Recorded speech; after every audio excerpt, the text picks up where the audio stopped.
and the whole terrain from where we operate, there is no doubt that your tour of duty has had its share of exemplary accomplishments and teachable moments as you applied yourselves to determining the best way of achieving the constitutional ends of your separate offices. It is also why the progress that has been made in the implementation of your constitutional mandates is remarkable and meaningful.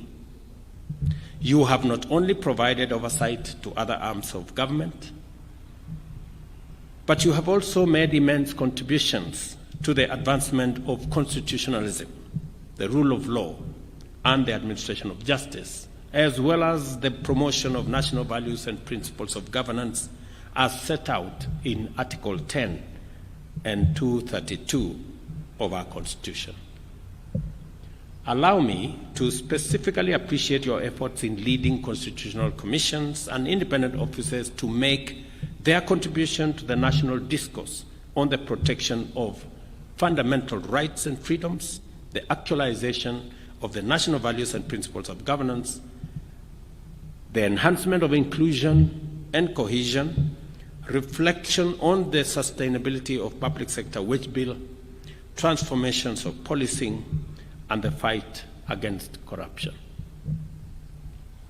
Today, as you engage in reflection and introspection, you have a chance to consider the fate of your legacy in terms of the performance standards that must have been satisfied for your respective institutions to be effective and also to be successful. With this in mind, today marks the beginning of an introspection transition during which we ask ourselves pertinent questions in relation to our legacies and how they define the future of the organizations that we have been privileged to lead. We launched this zero-fault audit campaign aimed at highlighting the merits of having no audit queries touching on your organizations. The campaign's goal was to strengthen accountability, openness, integrity, good governance, and the satisfaction of international best practice in our public sector through the promotion of the prudent use and management of public resources. I believe that that constitutional commissions have a major opportunity to promote this approach in our organizations and mandate sectors.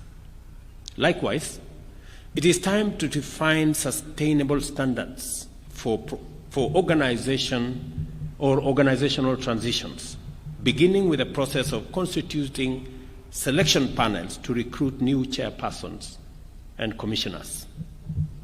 In this connection, I am happy to announce that the government remains committed to ensuring a free, open, and transparent recruitment process based on merit as the fundamental yardstick for actualizing constitutional mandates. There is no doubt, and there is no better time to demonstrate true fidelity to the rule of law, thus promoting our nationhood. I've heard very clearly some of the recommendations that you have made on balancing matters to do with gender, making sure that as the four great ladies who today exit the stage, their replacement will not undermine the principle of gender equality, and making sure that we have as many women serving in high office. I have also heard with clarity the inclusion of people living with disability and the marginalized in making sure that they play their role and make their contribution to the progress of our country in the very special way that they are.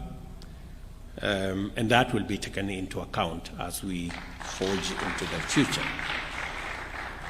When I made the decision that independent offices and constitutional commissions will be hosted at the presidency at the office of the Deputy President, it was because of the importance of making sure that all arms of government have equal access to the synergy and the workings of government in a manner that promotes the spirit of the collegiate spirit of working together towards a common goal in service of the people of Kenya.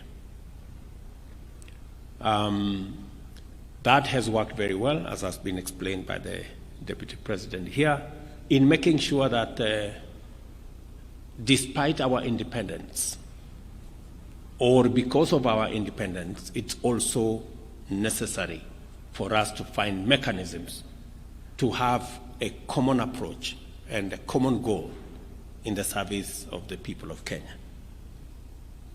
And I want to take this opportunity also to very categorically state that as the executive, we will want to do our bit in enabling other arms of government, the judiciary, the legislature, independent commissions, to also discharge their responsibility in accordance with the mandate that has been given to us. And it is also necessary for all arms of government, the executive, the judiciary, the legislature, independent commissions, and constitutional commissions, independent officers and constitutional commissions, to also work together in harmony. It is necessary for us to understand that impeding the work of another arm of government undermines the overall interest of the people of Kenya. We must support the judiciary to do its function. The judiciary must or equally support the executive to discharge its mandate. And so must the executive support the legislature to appropriate and discharge the mandate assigned to them by the Constitution.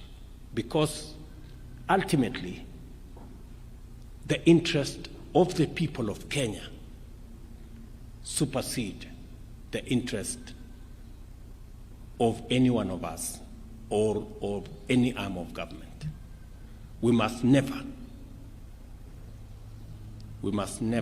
undermine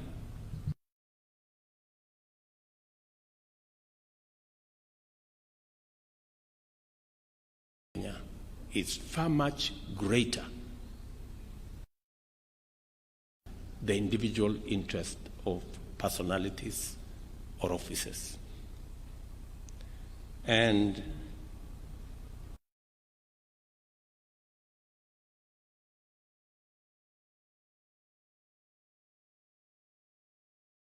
greater good, the greater interest of the people of Kenya.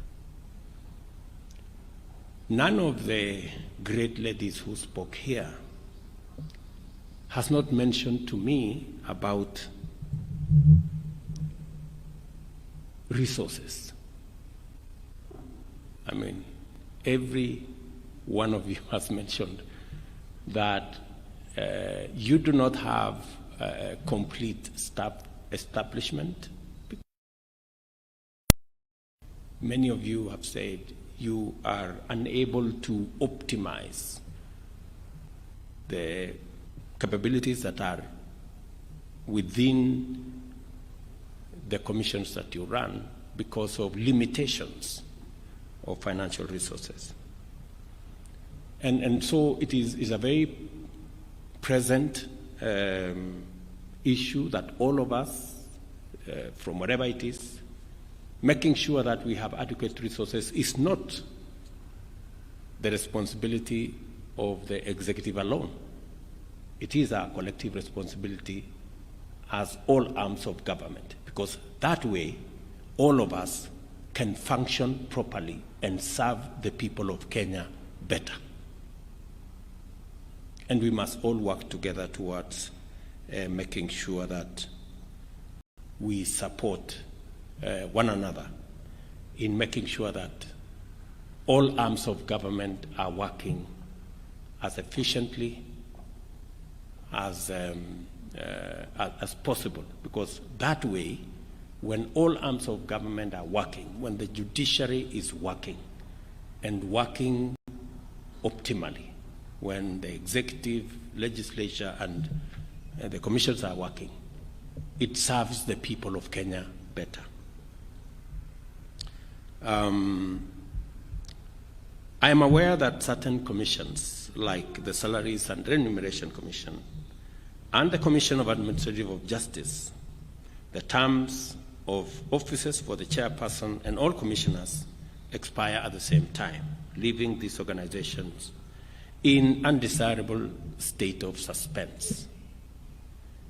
It is essential to ensure that in these instances, service delivery is not interrupted, especially during instances of sometimes delayed recruitment. The Independent Electoral and Boundaries Commission, for example, has not been able to discharge its mandate effectively for close to 2 years now. There is great merit in considering pragmatic options like staggering recruitment of commissioners to achieve a degree of continuity in the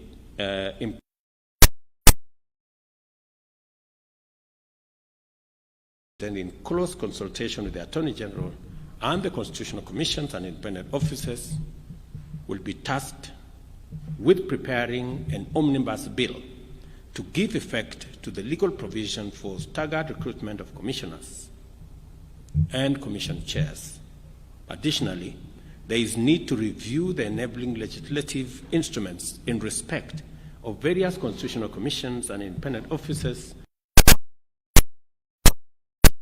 to law progressive legislation aimed at enhancing interdependence amidst the independence of these offices.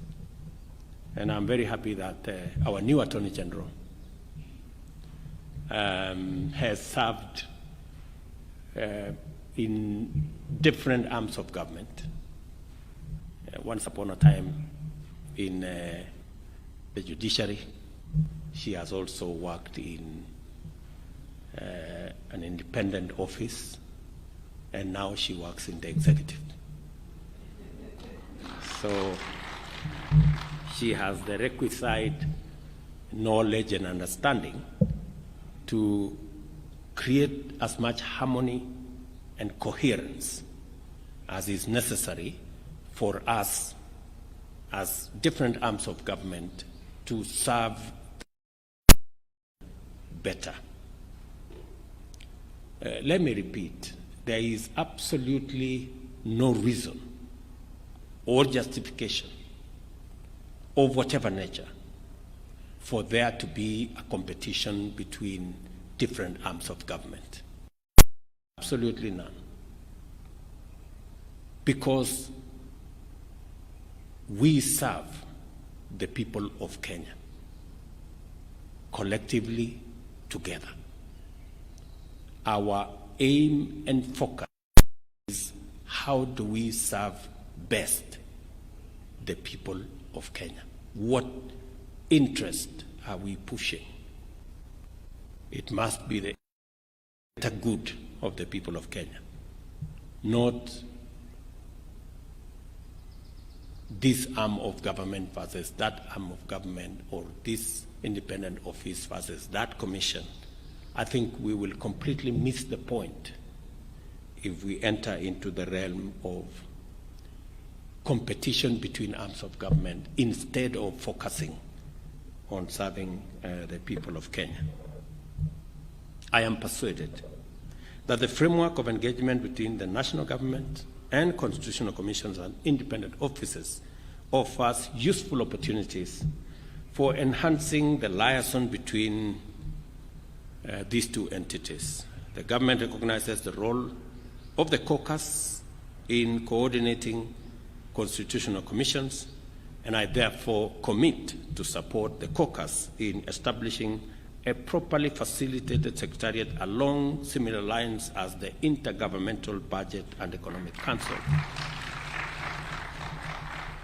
I am confident that the Office of the Deputy President will work towards ensuring that this Secretariat is indeed supported so that we can create the necessary synergy around our independent offices and constitutional commissions for better service to the people of Kenya. Once more, on my own behalf and that of the entire government, I take this opportunity to thank you for your distinguished service to the Republic of Kenya during the last 6 years. And I recognize that many of you can still make useful contribution to the service of our nation in other different capacities, and I wish you well as you go forth to do that. I am very sure that the experiences you have acquired in the service of Kenya, in the offices that you have been privileged to occupy, have equipped you with a lot of skill and knowledge and understanding for you to be able to make a contribution to our great country going into the future in different sectors. Your knowledge and expertise, and of course experience, remain useful resources to both the government of Kenya and to the nation of Kenya. And we will continue to tap into this expertise and experience as we get opportunity to do so. Please, whenever you have an opportunity to contribute to national service, let us, all of us, not hesitate, especially those of us who have gathered experience along the way as you serve in the different positions that you have had a chance to. And I must say that I wish each and every one of you the very best in your next assignment. Thank you very much, and may God bless you. Asante. Thank you, Your Excellency. I will now seek your indulgence.